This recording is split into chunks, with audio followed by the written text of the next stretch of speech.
Hai teman-teman, di sini kita akan menjelaskan mengenai batu bara.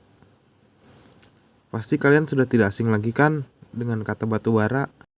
Menurut The International Handbook of Coal Petrography tahun 1963, batu bara adalah batuan sedimen yang mudah terbakar, terbentuk dari sisa-sisa tanaman dalam variasi tingkat pengawetan, diikat oleh kompaksi dan terkubur dalam cekungan-cekungan pada kedalaman yang bervariasi, dari dangkal sampai dalam.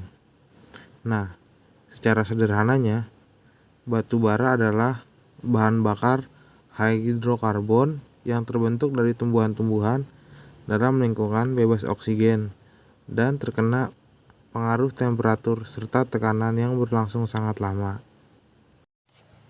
Batu bara terbentuk ratusan juta tahun yang lalu saat bumi masih dipenuhi oleh hutan-hutan berawa yang ditumbuhi oleh pepohonan berukuran besar.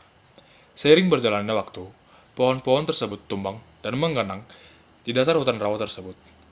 Hal ini yang menjadi bahan dasar dari pembentukan batu bara. Tahap pembaturaan merupakan gabungan proses biologi, kimia, dan fisika yang terjadi karena pengaruh pembebanan dari sedimen yang menutupinya, temperatur tekanan, dan waktu terhadap komponen organik dari gambut. Pada tahap ini, prosentase karbon akan meningkat, sedangkan prosentase hidrogen dan oksigen akan berkurang. Proses ini akan menghasilkan batu bara dalam berbagai tingkat kematangan material organiknya, mulai dari lignit, subbituminus, bituminus, semi-antrasit, antrasit, hingga meta-antrasit. Yang pertama adalah lignit. Lignit adalah batu bara yang sangat lunak dan mengandung air sekitar 35 sampai 75% dari beratnya. Yang kedua adalah subbituminous. Subbituminous mengandung sedikit karbon dan banyak air sehingga kurang efisien dibanding dengan bituminous. Yang ketiga adalah bituminous. Bituminous mengandung 68 hingga 86% unsur karbon dan kadar air 8 hingga 10% dari beratnya.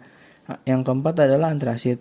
Antrasit adalah kelas batu bara tertinggi dengan warna hitam berkilauan, mengandung 86% hingga 98% karbon dengan kadar air kurang dari 8%.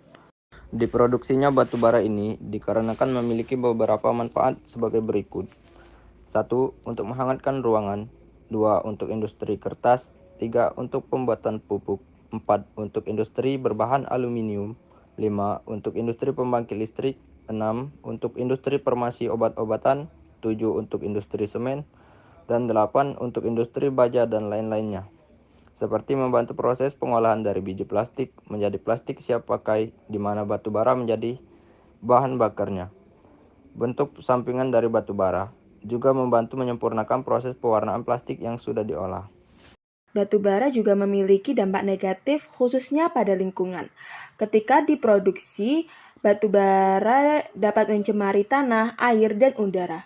Ketika dibakar, batu bara melepaskan sulfur dalam bentuk gas belerang dioksidan. Selain itu, dapat menghasilkan partikel karbon hitam dalam jumlah yang sangat banyak sehingga disebut sebagai bahan bakar paling kotor.